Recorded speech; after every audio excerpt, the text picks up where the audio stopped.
everybody, welcome to the Legend Within video series. Today's guest is a very special guest named Leonard Brinson. Leonard is a Vice President and Chief Information Officer at one of the utility providers in New Jersey in the US. I've known Leonard for a few years, and he's the definition of lead, motivate, and inspire. He's been on a tremendous journey impacting others around him. And I've worked with him for a few years as well. And from our many conversations, I've always observed his energy, customer and people obsession, mentorship and coaching style that he continues to demonstrate with his team that promotes and warrants his consistent, remarkable leadership and business etiquette. Why he's here today? He's currently the CIO and is responsible for leading teams, but is also an executive in a utility organization that is responsible for providing services to many homes across several regions that depend upon the success of his organization to perform utility services. So up-and-coming leaders, technology executives, and up-and-coming CIOs as well that are continuously looking to hone in on your craft. This one is a video for you. Leonard, thank you so much for being here. I appreciate you taking the time to do this. It's been a while. Thank you for having me, my friend. Leonard, it has been a while, yeah, and I'm so happy to see you. You look like you're somewhere very nice and very relaxing. It looks like you're about to go out and smash some 9 holes or something. Don't it look that way? It does help when you think about it. Might not actually get to do it, but at least I can think I did it today. Actually, a picture from my son who does it all the time. And he just says he's to play with me to let me know he's having a great time. But that's what you get to do. That's beautiful. Well, good on him for ensuring that you embrace his fun activity that's going on. Leonard, jumping straight into it, tell us a little bit about your background, who you are and what you're responsible for today. Okay, my name is Leonard Brinson. I'm the Vice President and CIO for South Jersey Industries, SJI we're known as. We own South Jersey Gas Company and Elizabethtown Gas here in New Jersey. And we also have some non-regulated businesses. I've been in this role a little over 3 years. I joined the company in April of 2017. Before that, I've been at a lot of different companies. And so I'll give you a quick background. I started out my career with Prudential Financial as a programmer, and I evolved up through the organization, eventually being the director of an important tax organization. After working with Prudential for several years, many years actually, I ended up becoming a consultant. And in that consultant role, I started working with CIOs in the Jacksonville, Florida area, teaching them how to run their organization. I've been the chief of staff of a number of different CIOs as we went through this process, helping them build their IT shops. So I started working there. Then I left Jacksonville and went to the Williams Company, which is another natural gas business in Tulsa, Oklahoma. And there I was the manager of transformation. My job was to transform an IT department that was 5 different functions that we were collapsing into a central organization that provided service for the large corporation. And I helped the CIO and the chief administrative officer restructure IT the way it operated in that fashion.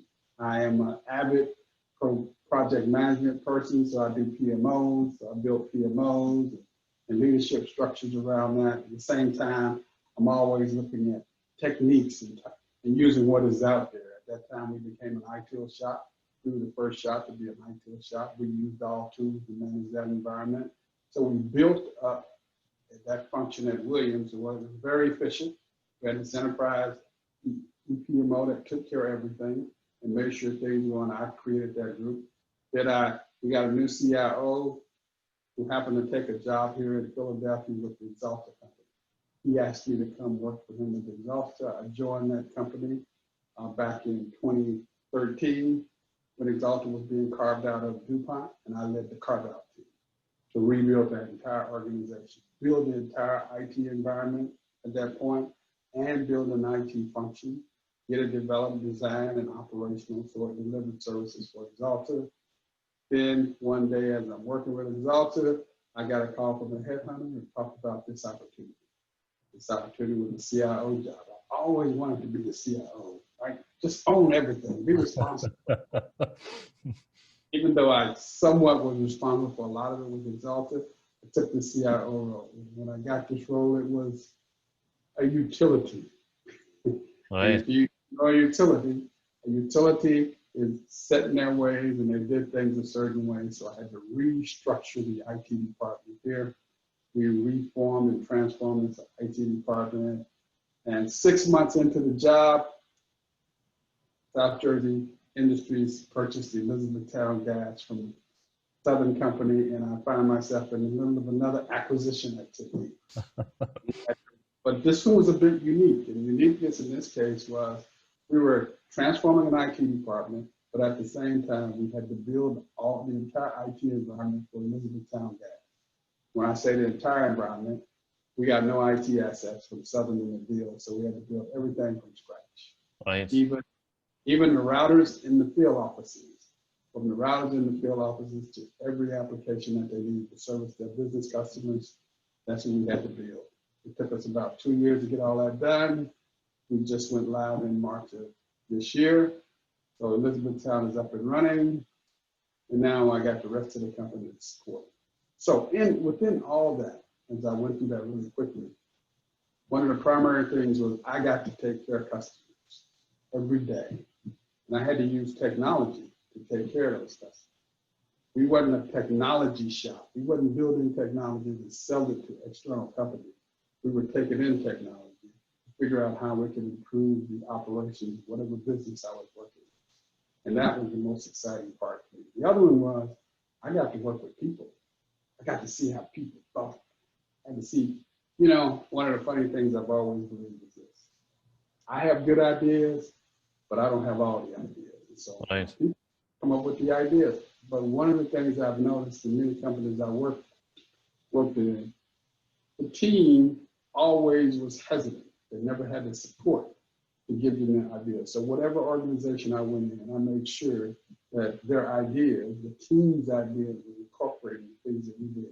So we transformed this group of South Jersey Industries and made them thinkers and ideas. And those ideas end up being innovative.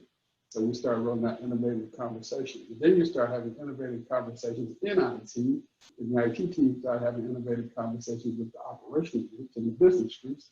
And before you know it, you're doing innovation across your organization. And those ideas aren't coming from people like me, coming from the people who are actually doing it every day. And that creates a lot of energy and excitement. So the next thing you have to do is, how do you get a group of people, mentor them so they can do that? So that's the fun part of the job for me. That's why I'm having fun. I've noticed that from the conversations we've had in the past, right? You continuously, even with the journey that you've just described, from programmer to consultant to becoming an executive, you talked about the roles that you've had as chief of staff and that element of just leading people as well, right? And I want to jump into that, but before I get there, you talked about the transition into becoming a chief information officer at a utility company. What about the chief information officer role really attracted you? Like, why CIO for you? Well, in this role, first, you are responsible for the whole IT technology landscape of your organization. If you can get it structured that way, right? Where you as the CIO is accountable for all of that. So that means you not only have to understand the technology across your whole organization, you got to understand the business processes across your whole organization. And for me, that's where the synergies come. Because what we often do is we do great things in one part of our organization, and we don't take those great things and apply them across. I get the opportunity, this role is the opportunity of looking at those technologies and applying them across the whole organization. You have to touch everybody in the organization. Right. That is the fun, because you get to change people's ideas and perceptions of what technology can do for them in the CIO role. You get to change the board's view, you get to change the CEO view, all the senior executives, all the vice presidents, directors, managers, all the way through the entire staff, what technology can do. And once you understand what it can do, you and your IT department is to build that. At South Jersey Industries, SJI, we get to do that every day. I get to lead those teams to do that every day. And their ideas and the ideas of their business partners are critical to the success of our organization. So that's what I love about it. That's a great answer. There's a lot there as well, right? And one of the things you also talked about earlier on was, your PMO approach, right? Your ability to be able to run projects successfully.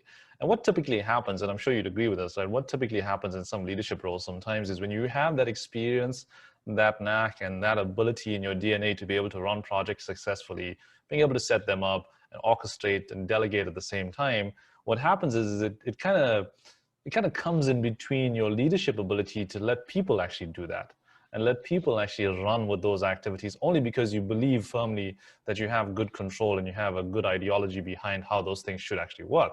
So on that piece, like what's your leadership principles that you live by, and how do you avoid yourself from not coming in between letting other people be in control and be innovative at the same time? Well, as I talked to you earlier about my career, I'm going from company to company to company. Right. But when I leave, I don't want it to fall apart. Right. Oh. Plus, in those companies are people. The ideas don't come from me, come from all of you. So what you want to do is, if you create a PMO in an organization, you want to get people who understand how to run PMO, let them run it. Just give them the high-level principles of what your expectations are. Let them run it.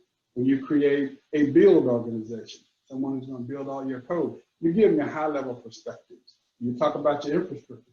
You give people your high-level instructions, and then you let people ideas flow. You Right.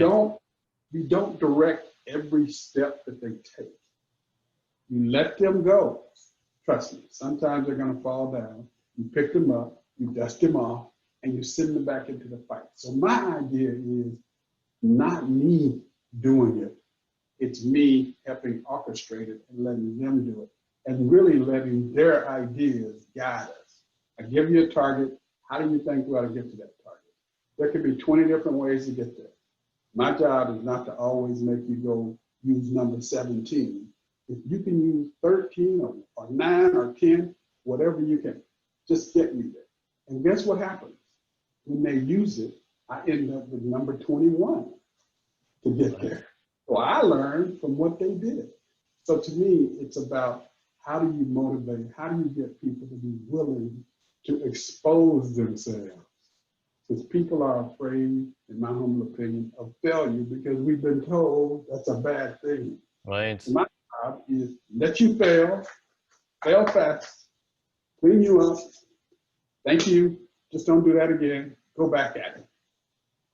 So that's what I try to do. And if I do that in everywhere in my organization, I'm creating leaders all over the place. And so even in the PMO, I'm leading people who know how to lead PMO. I'm building people who know how to lead PMO. So you just take advantage of your existing skill set. And if you look around your organization, I will promise you, there are gems that haven't been shined yet. Right. It's been all the time, and they have all this knowledge. All you have to do is shine them up and let them go. And then they'll start shining. That's the fun part of this job. Right. Right. I summarize that in two things, right? Those principles that you've described and also letting people go out and shine. I think those two things actually serve as you being an enabler to have people be successful. And very important thing that you mentioned, like after you've gone, you don't want everything to fall apart. You want to have some element of sustainability of success for the business unit that you represent. How are you able to perform that motivation and that leadership style during the time that we're in right now with everything being remote and digital? I have these ongoing meetings with my team. I can have big town halls, but I have separate meetings with each member of my team on an ongoing basis. And what we did in my organization is that I set up every 2 weeks, I get to touch each function. In between, I get to talk to individuals. But I try to touch each function every week and understand what they are in every 2 weeks and let them know that they have my support. Whatever idea, whatever project they're working on, and if they have my support. I identify all those successes. There are a lot of those successes during that time. You have to get in as a leader and let people know you're still involved. You don't want to just let them work over here and you go over here, they never hear back from you.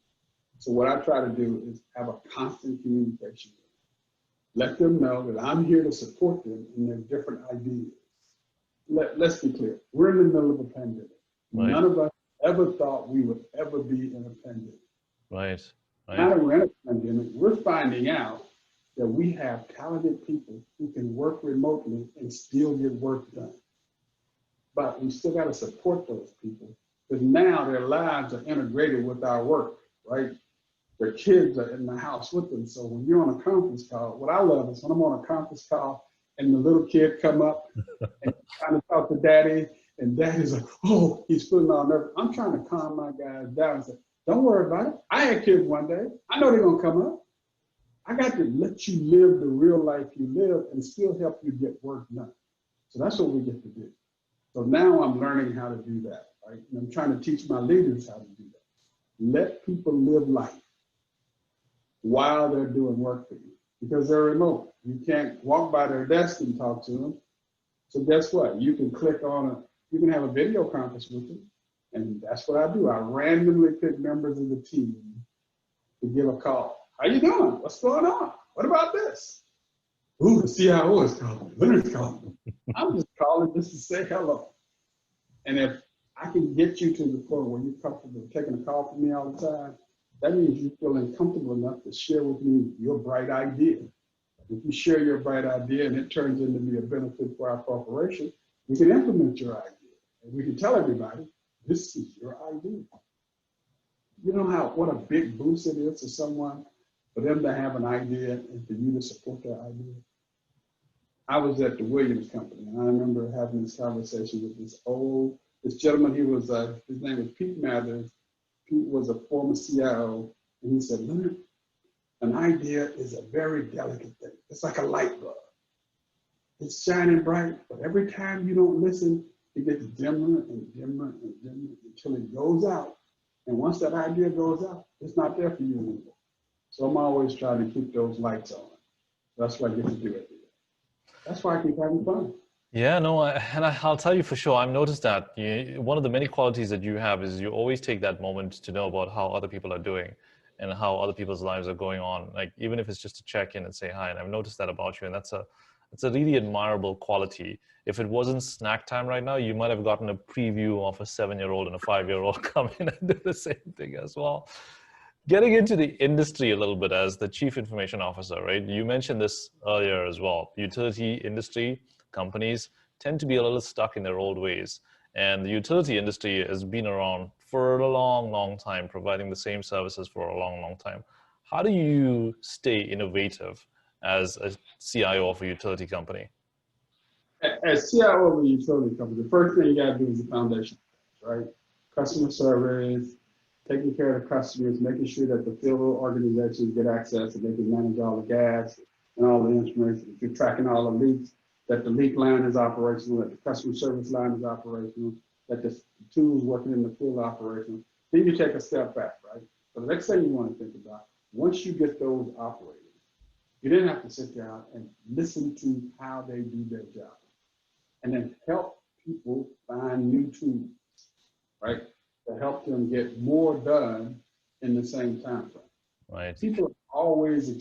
People are excited about reducing the amount of time they have to do work. So when you work with them about figuring out how to solve their problems and reduce their work, they'll listen. The other one is, I know I've been in this utility business, it's going to be hard to introduce innovative ideas. But when you introduce the ideas, as the leader, be ready to take the grief that you're going to hear for a while. As people, it's the learning process, it's the growth process of something new. Office 365 was new for our organization. Even though it's Outlook, it was a different way to get to Outlook. It worked differently, the information was different. But we had to work with our teams, and we took a lot of grief at the beginning. And now, eventually, people are now seeing all the things they can do, all the capabilities that we talked about in the beginning are coming to fruition in this group and that group, and now people are sharing information and ideas are being shared about how they can leverage the tool. The same thing with the GIS tool. We implemented it, and now people are beginning to figure out ways that they can improve the way they operate. There are a lot of ideas out there, but as an IT guy, what you want to do, especially in the utility business, is you want to take care of the basics. Once you take care of the basics and your partners see that you're willing to do the work to take care of the basics, they will listen to you about ideas to do more than the basics. using the technology in different ways. Then what will happen is once you come up with an idea, they would come up with an idea.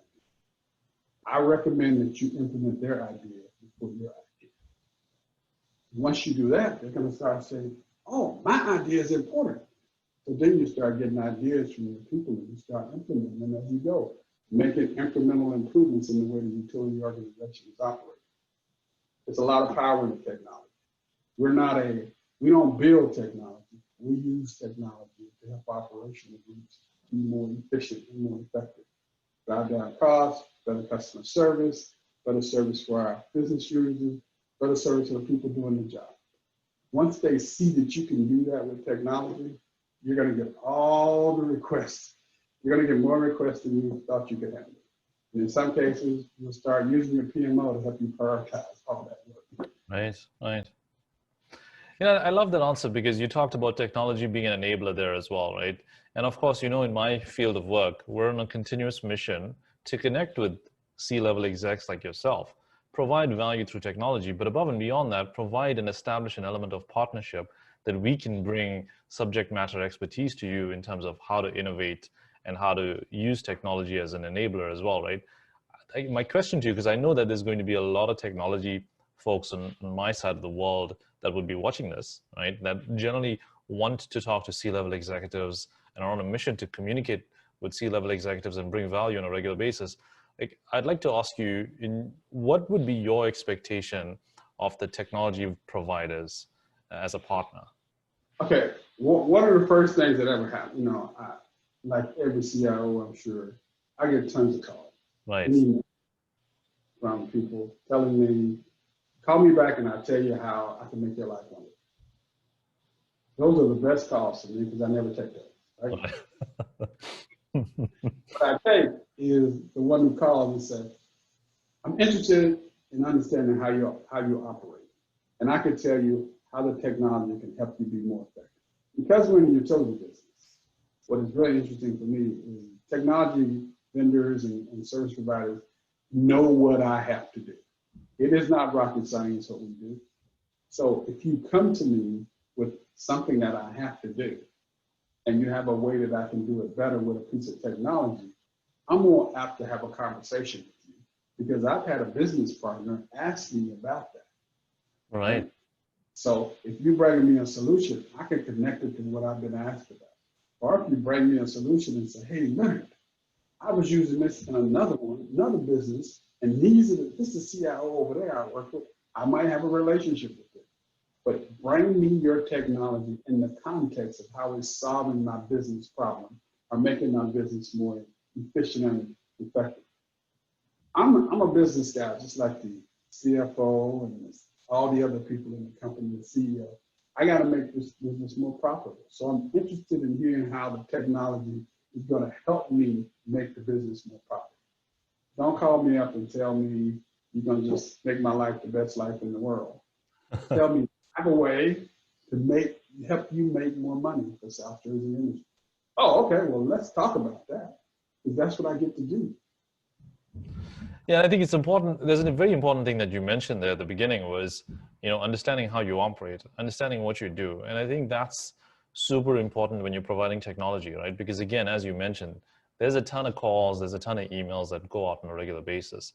But that key element of bridging that gap and establishing that partnership as a vendor with customers is understanding what a customer does. And I think that's where the substance is, in my opinion. But in addition to technology executives and sellers and partners watching this, right, there's obviously up and coming leaders that will obviously watch this as well. And I'd love to ask you, what would be your advice to up and coming leaders? Because you talked a lot about being able to unlock ideas, being able to listen to ideas, being able to adopt ideas, and creating a climate and a space for people to become their best and maximize the potential. And so there's a lot of key things that you provided there. So I'd love to ask you, what's your advice to up and coming leaders that are really looking to hone in on their craft and execute upon some of those things that you've described? I think the most important thing for you as a leader is really understand how much value you bring to your organization, but also understand the value that other people bring. know that you are not the only one that had an idea about how to solve that problem. Don't always make the solution to the problem your idea. Right.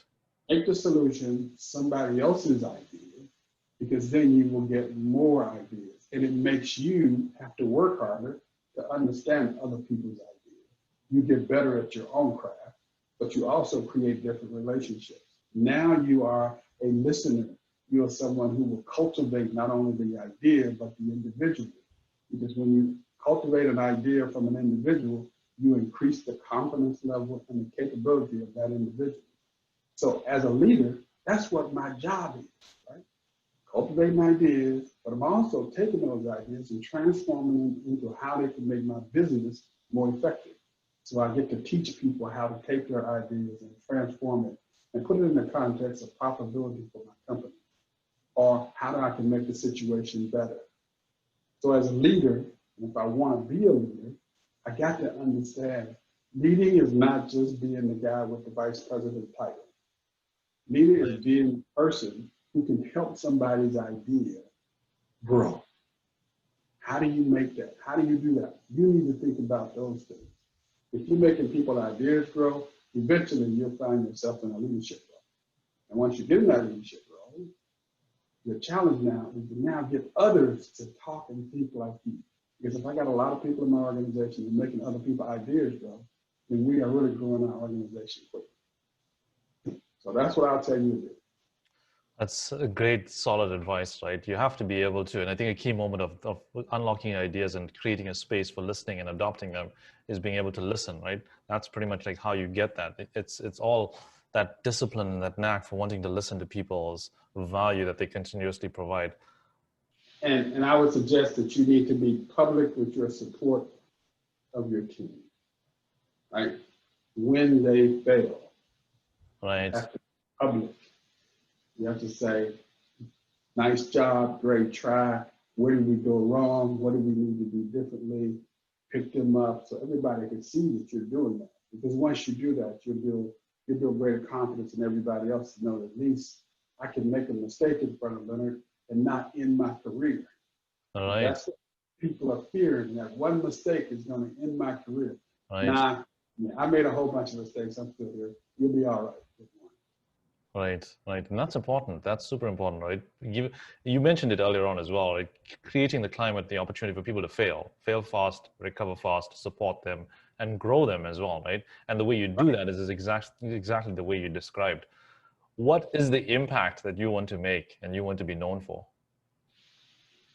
When I leave South Jersey Industries, I just want to say, I want people to understand what we did, but understand that we made the change. Leonard was just part of the change. He wasn't the only member that made it. That's why I keep saying we made the change. When I leave, I want people to think of it. Leonard always talked about it as a we, not as an I. If that's all they remember me by, that we made the change, I'm pretty happy. Thank you so much for doing this. Appreciate you taking the time out of your day to talk to us about leadership, technology, and the industry that you're in. You're doing a lot of inspirational work, and I've got a lot of admiration for everything you've done, not just with the people that you lead, but with the customers that you serve as well on a regular basis. So thank you very much for doing that. Appreciate you being here.